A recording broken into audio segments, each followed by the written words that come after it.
And this is a good topic today, routine, because I think all of us need it right now with COVID. I think and not having a routine for so long. I think that's one of the reasons why everyone wanted things to be normal, is just to go back to like a predictable routine where we kind of know what's going to happen. And our poor kids talk about being off and not knowing what's going to happen, and challenging times, My name's Elizabeth Schaefer. I am an occupational therapist. I've been practicing for a little over 20 years. Old school, got my bachelor's back in 2001, but went back to school for my doctorate 3 years ago. And at that time, I studied the impact of an online mindfulness-based course for parents of kids with special needs to decrease stress. And that put me on a new trajectory to really help parents, because I feel like there's something missing in our system. And I feel like, I work with the children so much, but I want to work with the parents too. But in their traditional therapy, you don't get enough time to do that. So that's why I decided to start this and some of my other programs, because I wanted to help parents in the way I feel they need, and the information that is sometimes missing just because there's so much information out there that we don't always get a chance to help. So today I'm talking about transitions and routines. The reason why I chose this topic is because I think we all need it. Oh, I am based, I'm originally actually from Pittsburgh, Pennsylvania. My husband is foreign service, so we move every 3 years. So currently I am in Tallinn, Estonia, which is below Helsinki and next to Russia. So we are way north. So I used to live in Canada before here, and then before that, Romania, before that, Argentina, before that, Northern Macedonia, before that, the States for a year, and before that, Italy. So I've just been, and before that, Georgia. So I've been all over the place. So talk about someone who needs a routine and schedule and needs help transitioning, a lot of transitions. So I also have 2 kiddos, and their age is 11 and 13, and they've made all those transitions with us. And they both have autism and ADHD and dyslexia. So I've had my hands full. And so I understand the importance of helping your kids to transition, because that is very, very difficult. And I think we all know what happens when we are rushing and we don't always take that time to be mindful of what our kids need during those moments of transitioning.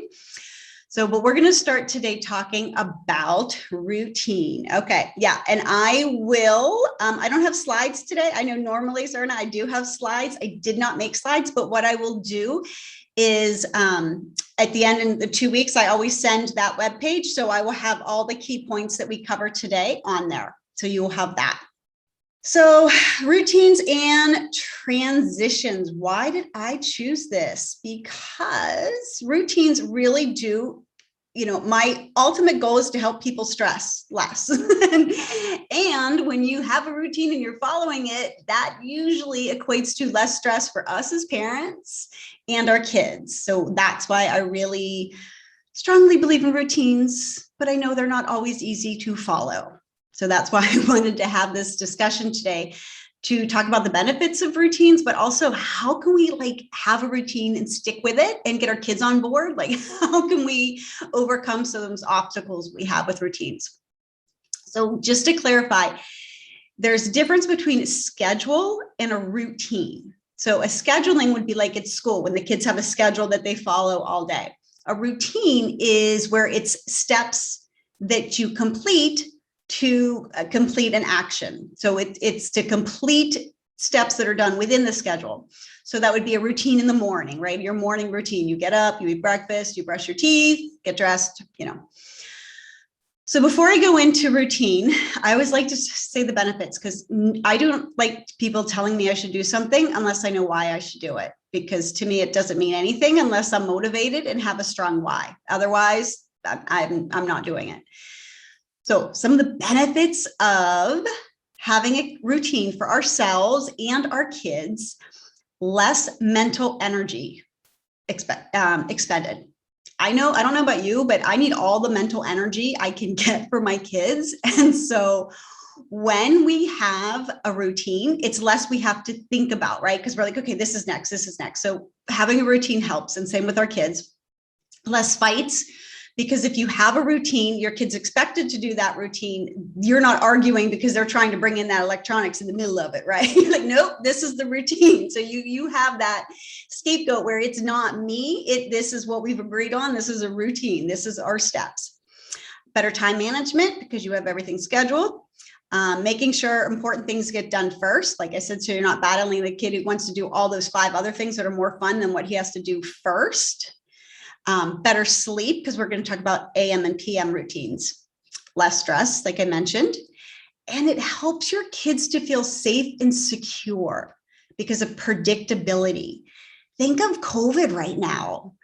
Like that's one of the reasons I think why we are really having a challenging time is because there's so much unpredictability. We don't know what's going to happen each week. Are we going to get to go back to school? Are things going to open up? Are we going to go in another lockdown? It's scary not knowing. And our kids many times feel the same. So having that predictability with the routine really helps our kids. And I'm sure if any of you have kids or have worked with kids that are on the spectrum, you know that they need routine. And it's hard sometimes when that routine changes because they get so used to it because they need that, because their internal compass, it's very hard for them to adapt to changes. So we know why it's beneficial for them. Helps kids and for our kids with ADHD, because if they have a routine and a steps that they follow, for those kids that forget all the time to do something and you're always reminding them again and again and again, if you have established a routine and steps in the morning, it's less that you have to go over and say, did you do that? Go back and look at the schedule. So I'll tell you more about that in a minute. Reduce behavior problems. Expectations, when they're clear, you have less behaviors because they're not going to start fighting with you bringing something in. And clear results. Let's see, higher rates of child engagement. So they're more independent when they know what's expected of them and what steps are to come in doing something. And routines help influence child's emotional, cognitive, and social development. You know, our kiddos usually, I feel at least, they want to do their best. No child wants to do something wrong. They want to do it right in the right way and want to do their best. It's just they don't always have the tools to do it. And that's why I feel when we can meet them with routines and help them to be independent, any way where we can help them to be independent, where they're doing stuff for themselves by giving them that structure, I feel is so beneficial. We're going to talk about 2 routines that are really important. That AM routine, how we start our day, and that PM routine, how we end our day, because those really do make an impact. So how many, if you guys can just raise your hand on the bottom, there's a reaction button. How many of you guys have a morning routine for yourself or your kids that you follow each morning? Like an established routine. Anyone want to answer this? Go ahead. So what are the reasons? So I mean, you want to have a routine, you want to get up, you want to have a set schedule. What are the reasons why that routine doesn't happen that day?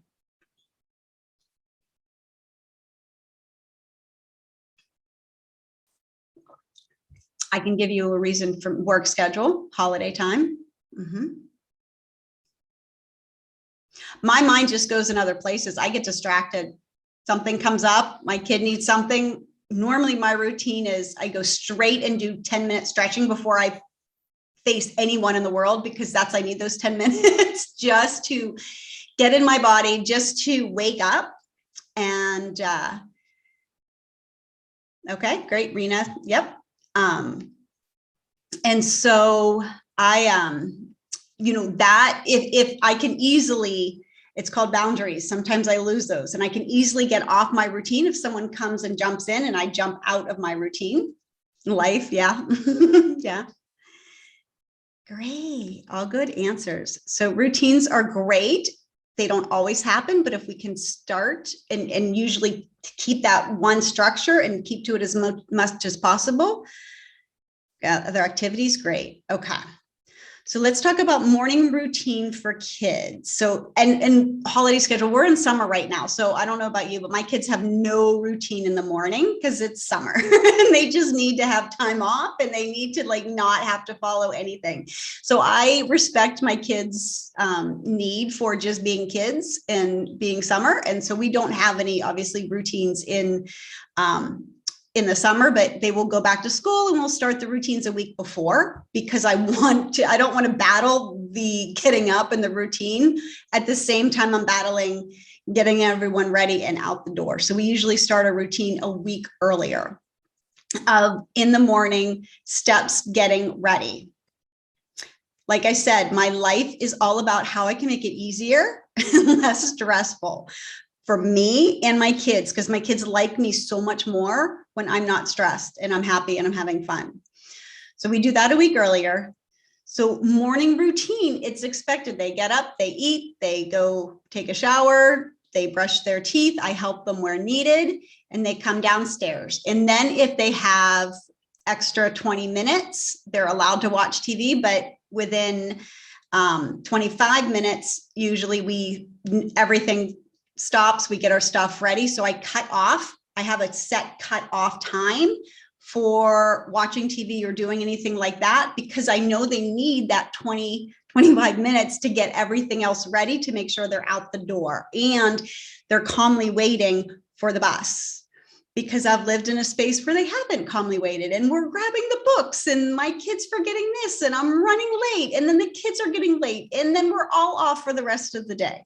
So this is why routines are so important, especially that morning routine, because it sets the stage of the day. And transitioning is so much easier when you have a routine that allows for those transitions. I learned this the hard way too. I never set in time for those transitions. I'm like, okay, by this, we better be out and because we have to be here. And I would never give buffers for traffic or anything like that. And so having that transitioning time is so important. So so morning routine. So Rena, I know your hand's up. If you have a question or comment, please go ahead and state it.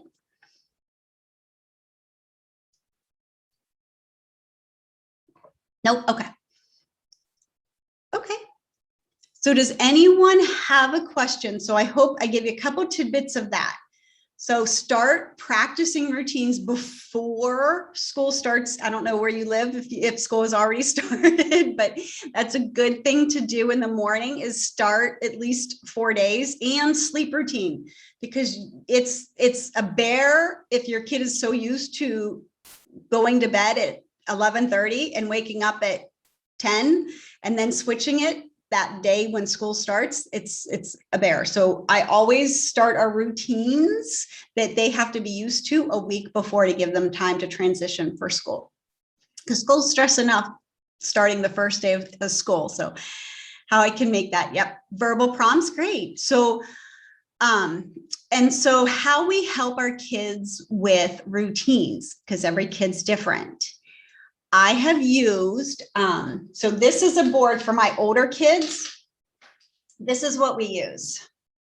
So it is a schedule of the week. It's a magnetic schedule. So they have, now obviously this is their chore right now. There's chores that, because we don't have a routine, but I'll write everything down here and it's the days of the week and they just check it off when they're done. Sometimes they do everything and then check it off all at once, but it gives them that go back to, all right, I did it, I did that, until they get used to it. Then they don't need that because they're automatically doing that routine. So a lot of times these external things that you use, you don't always need once it becomes a habit. Now for the littler kids, I can use pictures. I found that Velcro, you know, the double stick Velcro where you can get it where it's sticky on each side and then you peel it off. Those really help. So I have 2 strips. I have the strips of pictures. So I would have a picture of eating breakfast, taking a shower, brushing teeth, getting dressed, packing book bag, and then maybe putting on shoes, whatever you have in there, and or TV, if TV's in there, or read a book, or whatever you have that the child's going to do in the morning, all of it if you want. And then they can go ahead and put it over. They have the order. So you can have the blocks on the other side that match the brushing the teeth, in that sequence that you want them to do. And then when they're done, you can put it over, or they can put it right near their room. So when they do it each time, they can put it on there. And then, all of these are tools to help them to be independent. And the more independent they get, the less they will need those tools. So yes, I do. Verbal prompts are good, but I think pictures for younger kids is really good. And the thing with verbal prompts is my goal is always to have the least intervention and my kids to be the most independent. When I remind them to do things, they become dependent on that. I'm sure you all can relate to that. There's a quote. What was it? What do they say? Insanity is doing the same thing over and over again and expecting a different result. And as parents, we're saying the same thing over and over and over again and expecting a different result with our kids. And so using these tools when we can, so we are not having to say, go brush your teeth, go back and do that, because we want their mind to say, oh, I forgot that, without us having to say that. So yes, verbal prompts in the beginning, but think of ways, depending on how old your kid is, how they can have more responsibility to do it on their own. Now, older kids, a checklist would be good. So they're not going to use so much the Velcro because they're older. So that's why I have that board, because my kids are older, with their checklist. Now, motivation. Some kids, they do it and they're like, I did it by myself. I didn't need your help today. And I always try for intrinsic motivation. That is what I love. But some kids, they don't care for that intrinsic. They're like, what am I going to get for doing it? So those kids that need external motivators, you can give them a sticker, or they can earn points in a marble jar. I've done that, to where every time they remember each step, they get a marble in the marble jar. When it fills up at the end of the week, maybe we go to their favorite, I don't know, playground or something like that. So you can be creative to motivate them to follow the routine if that is an issue, because that sometimes is a battle. Yeah, you're right. I find less nagging makes a relationship better. Yeah. And think of it. Think of yourself in the morning, getting ready and going out the door. Now, picture your husband or your spouse saying the same things to you as you were saying to your kids to get them out the door. My husband said, okay, did you do this yet? Did you do that yet? Did you do this yet? That would stress me out. So I think sometimes we have to remember that as parents, putting ourselves in our kids' shoes and seeing, what would I need in this situation to help me? So that also helps to be in that, try to put yourself in your kiddo's shoes and help them to be independent so they can do that on their own. So those are morning schedules. I find, especially with kids, if they can get to school on time. I know with my kids, when we were not following routines and I was just trying to get breakfast done, I was trying to get everything organized, there was no routine. I was just trying to survive, get everyone out the door. We were usually always late, or I was getting there just right at time. And then my kids were running in and they've already started the day, stress level up, arousal level up. When I learned to do this, it was much more calm when they were starting the day. So this is really why I like the morning routine. So night routines. This one is important for us and our kids. Night routines are extremely important. Recently, I started working with an integrative medicine practitioner, and she does a lot on sleep. And the reason why I'm so interested in sleep also is because lack of sleep is definitely does not help our stress level. It doesn't help us, our mental capacity. Sleep is so important for us and our kids. And I know for years, I'd put my kids to bed and I'd be up till like 11:30, 12, researching stuff or having my time. And then I was just starting the next day and I was completely wiped out. So one of the things she helped me to realize is the need for our bodies to de-escalate at night, and the power of lower lights and doing things to help our mind and body calm before we go to sleep. Now, I know some people, my husband, he puts his head on the pillow, he's asleep. Some of us lay there and think about everything that they need to do or didn't do, or everything that happened during the day. So I know we're all probably different when we go to sleep. I was one of those thinkers. And so I put a notepad beside my bed. So every time I would think of something, I would just write it in, and then I wouldn't have to like keep remembering it over and over again in my head. So that helped me to kind of clear my head before I went to bed. But morning routines really have helped my kids. And I've always really made sure they've had 9 hours of sleep, because I can't prevent I can't do anything about their behavior at school. But what I can do, because I'm not at school, I can do my best as a parent at home, but when they're at school, I'm not there.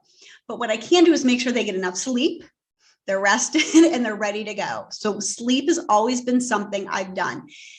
And the nighttime routine, because a lot of our kids can't fall asleep very easily, because our kids' minds, a lot of times they're going and they have a problem with that regulation.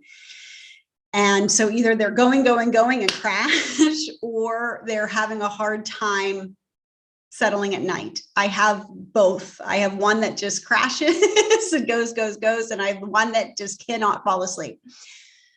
So we've always done, our nighttime routine has always been things that wind down, never electronics, because the blue light from the TV actually stimulates the brain, and the brain starts to make melatonin when the lights get low. So if you're having this screen and then you're turning it off and going to bed, you're not giving your body time to make that melatonin to start to get sleepy, to fall asleep. So never screen time. That always stops 7:30. But they would take a bath or a shower, and I always wanted them to have these things that they would be part in choosing to help them feel relaxed at the end of the night. And then we'd read books, and that would be our routine. But it was always a predictable routine. And for us moving, I mean, my kids have had 5 different schools in 5 different countries. Talk about a lot of changes, but having those same routines to go to bed every night, I feel has really helped them in that transitioning, because it's predictable. So the PM routine, and for us too. So be mindful of what your nighttime routine is. It's very hard for me sometimes to turn off that computer, but if you can run a bath, do something for yourself before you go to bed. Don't be like me and think of all these things for my kids. Try to, when that door shuts, your mind, it'll be right back on as soon as you wake up. Don't worry. But if you can, really try to keep those last thoughts for the night, something good, something about yourself, and don't think about problems, which we all do. So I'm asking you to change that routine, if that is something you're doing, to be mindful of that, because those problems will come the next day. But if you're thinking about them when you go to bed, you're keeping them while you're sleeping. So if you can, that's why, I don't know if you've heard of gratitude journals or gratitude, thinking of things you're grateful for at the end of the day. I like the appreciation. That's what I teach with mindfulness. So if we can teach something, I appreciate these few things and then go to bed, it's better than thinking of all the things that we should have done, could have done, all that other stuff. So we can go to bed feeling a little better about the day. So my goal is to make life easier. So please, if you are like, yes, I've tried this with my kid and it doesn't work, please let me know. Or I've tried something. Like, we're here to help each other. Candace? Go ahead and unmute yourself though. I have a question for you. So my son will go to bed. It took us a long time to get there, but he tends to wake up in the middle of the night and he's wide awake. He's an extreme thinker. So once he's wide awake,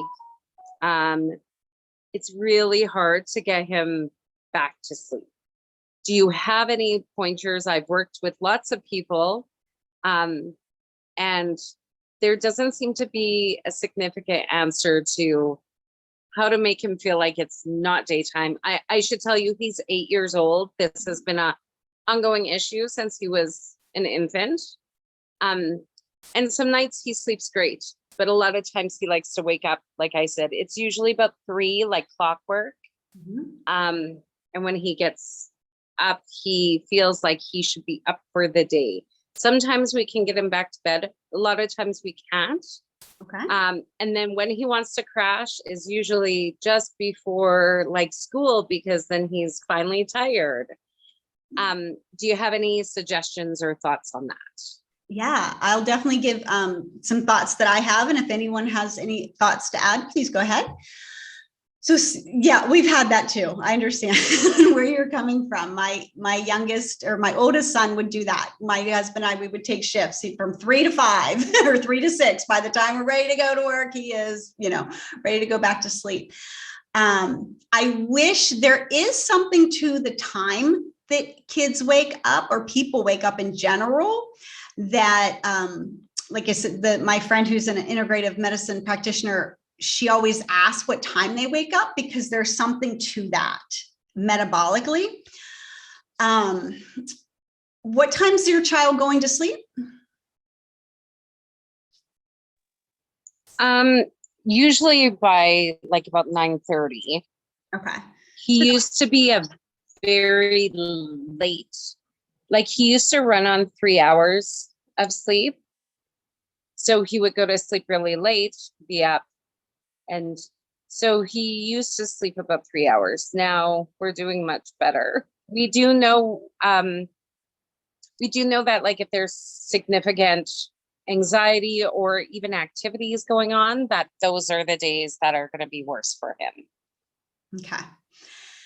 He sounds like he's all up here, okay, and therefore not as much in the body. So just something's off the top of my head that I'm thinking about to try with him. And everyone's different, and so these are just ideas you can try.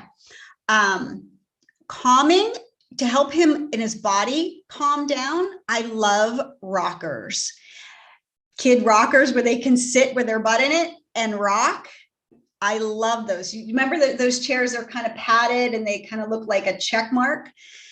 Those are great for kids. If you read a book to him and he's rocking in that nice and gently, now not going like this because that will wake you up, but that slow rocking. How did we calm our babies and soothe our babies when they were asleep, when they were younger? We rocked them. Rocking is a calming thing. So I really do like, and I've had people put swings in their rooms and the kids have swung while they read. So there is something to that rocking. The other thing that I suggest a lot, and I had actually last year when I was doing a workshop, I had a mom, same thing. She'd been everything. Her child was 7 years old, could not sleep specialist, you name it, she tried it.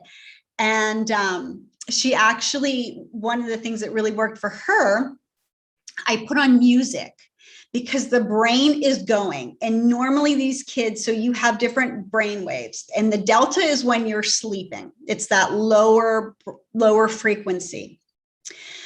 Our kids are in alpha and theta a lot, which is going, putting thoughts together. And so his little brain's not coming down to that delta long enough, right, to get that rest. So what I have done with my kids is, you can find it on YouTube, binaural beats, delta wave, to help them. And I put it's music with the binaural beats in the background. And when they fall asleep, I put it with them and they listen to it throughout the night. So that will help him to get into that delta state, because that's what he needs right now. He is not getting, his little mind is not getting in there. But the other thing, there's more things than just sleep. First of all, obviously it's get him to that place where he is sleeping longer. But what worries me is when his body gets so used to going, it's harder and harder to get that rest. We all need that balance of that sympathetic, parasympathetic, go, and rest and digest. So start with that. Try that. And I would say, if your son's, maybe we can talk afterwards, but if, you definitely want to look at other things too, to help him get out that energy and that physical energy throughout the day. A lot of activity stuff. I find these kids that have a lot of activity here need activity down here too. So getting chances to run off, trampoline, jumping, get that input. Jumping is so important too, to calm those joints down. And it's a good detox too, believe it or not, jumping. So integrating things like that, where he's really working out all that energy throughout the day. So he's more tired physically, but then also bringing that mental part into it. So I hope those helped. So you put, if someone wrote, do you feel like if routine is not followed, does it cause anxiety or feelings of guilt or uneasiness? Okay, good question. It's natural for us when things that we plan on doing don't happen. It's natural for us to go inward and say, oh, there, it didn't work again, or I didn't do something, or we always take it inward.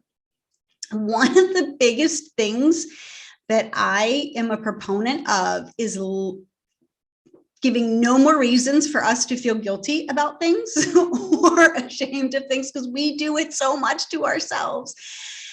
And like I said, my goal is helping people to stress less and love more ultimately. But those lower energies are stress, guilt, shame.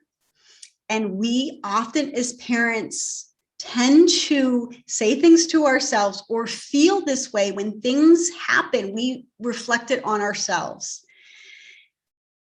I did this for years. When my kid does something bad, what did I do? And we always take it inward, and then we feel guilty.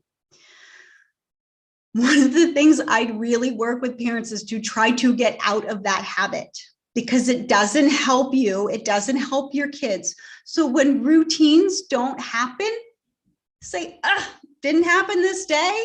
What can I do to make it better next time? Or what can I do to make it happen next time? Berating yourself doesn't help change it. It just makes you it lowers your energy, makes you feel worse about yourself, and doesn't give you the energy to make it happen next time.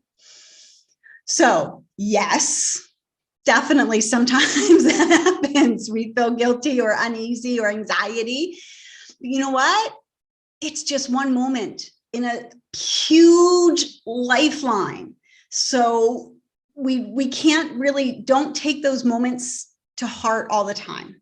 Be easy on yourself, and just say, all right, why didn't that work this time?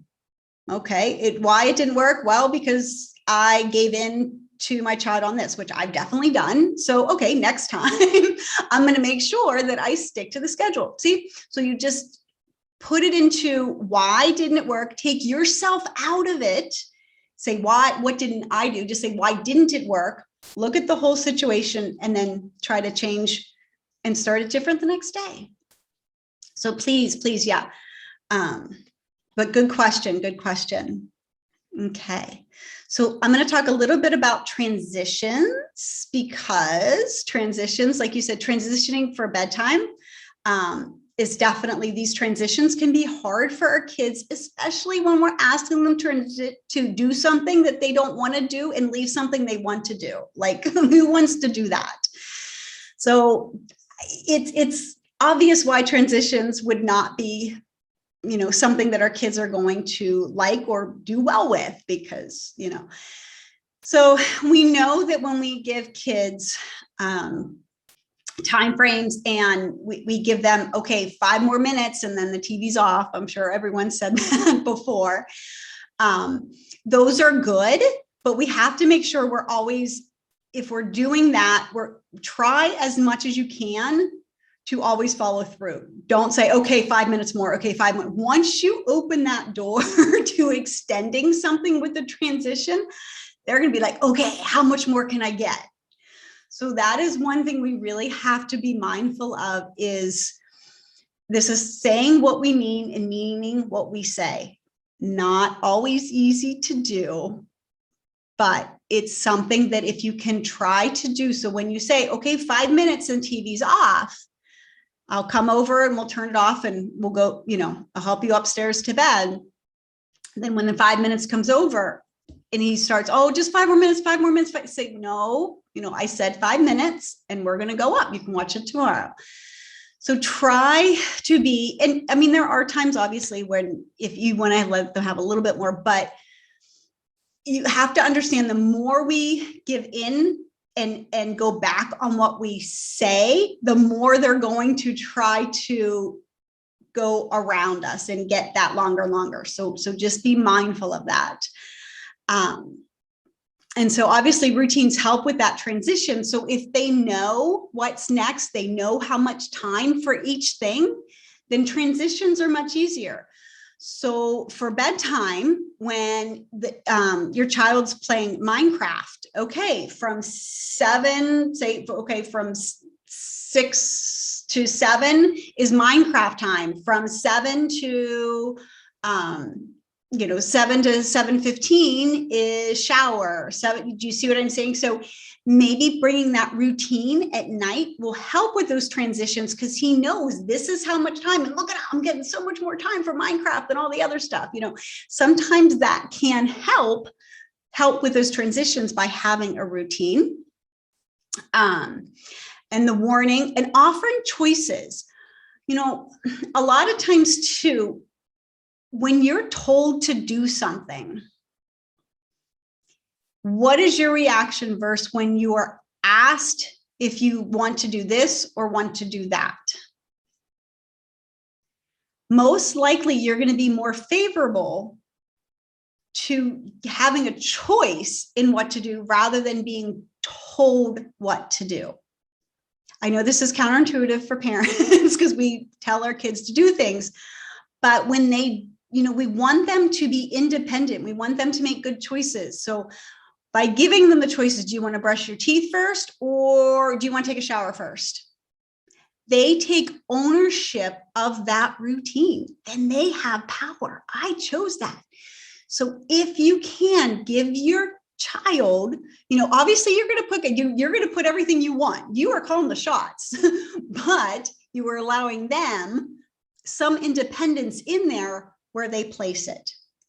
By giving that, they're much more to buy in to the routine and follow that routine when they have a part of it. Just like a company, if you're working with a team, right? When your partners have equal part in it, right? Everyone's more involved rather than one person's delegating everything down. When it's a team approach, people tend to collaborate better than when it's a top-down approach.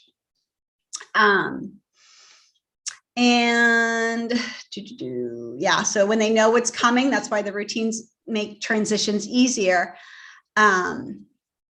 And allow time to finish if possible. That's the other thing. I find meltdowns come when they can't finish something. And all of us, right? If we're working and someone calls us and we're like, wait, I just have 2 more minutes to finish what I was writing. I don't want to lose this thought, right? So even for us, sometimes we need to finish something before we go to the next. So be mindful of that too. That will make it easier if you allow them, if you say, how much time do you need to finish whatever, building whatever they're doing in the Minecraft? If they say 5 minutes, okay, 5 minutes and then be done. So you're asking them, if that's an option for your child, asking them how much time to finish whatever they're doing or that show or whatever. I do that and it really helps them. They know when it's done, they're done. And they do try to watch other shows on top of that. So, they will try their past those limits, but that usually works. And just make sure if they start having a tantrum, don't don't say, all right, fine, have another 5 minutes, because then you're just rewarding that. They're learning right there. If I tantrum, I get what I want, I'm going to do that again. You have to show them that breaking down and having a tantrum is not effective. So you cannot give in to not have that tantrum. And I know a lot of us, if we're tired at the end of the day and you're like, I just can't take it right now, I don't care, fine, take it, do it. And just to avoid that tantrum, we have those moments, that's fine, but just be mindful. Try not to give in during those moments, because they will learn that they can, that works to get more of what they want. So we talked about routines. We talked about transitions. With both of those, if you can, especially with school starting, getting into those routines and transitions in the morning and afternoon, starting now, and having your kids part of that transition. Like I said, all right, what's going to be easiest for you? Do you want to eat breakfast first? Or do you want to take a shower first? Like let them, as much as they can, take ownership of that. And also timing. Sometimes our kids are getting up, like make sure they're having enough time to do all that stuff in the morning. And sometimes you may have to regulate how long they're doing certain things. And yeah, I hope this helps you guys, because man, we've been through a lot with COVID and no routine and no schedule and our kids home and trying to balance everything and our sanity and their sanity. And so if I can make it any easier, I hope I did. I hope something helped, some information that I shared helped you guys. And if you need anything, feel free to contact me. And this is my little guy coming in right now. Hi, what's up? You want to say hi? He just got out of the shower. That's a bedtime routine. This is Max. All right. Hello. I will be out in 1 minute, and then I will talk about. I will talk about that in 1 minute. Okay. All right. Nope. Shut the door. Nope. Okay. I'll talk about it in a minute. Okay. He lost iPad privileges today, so that is going to be a long conversation. You're not going to have that right now. All right, so there is the website. Yeah. So yeah, if you're concerned, anyone, I'll be on for a couple minutes afterwards. If you have a direct question that you want to pose, if I can answer it briefly, I will now. Otherwise, you can ask me at another time. We can schedule time to talk more about it. Okay, great. So you have my website. If you want to join on the Mondays, just go ahead and log into the website. You'll see a thing where it says mindful or monthly Monday meetup. Go ahead and sign up there.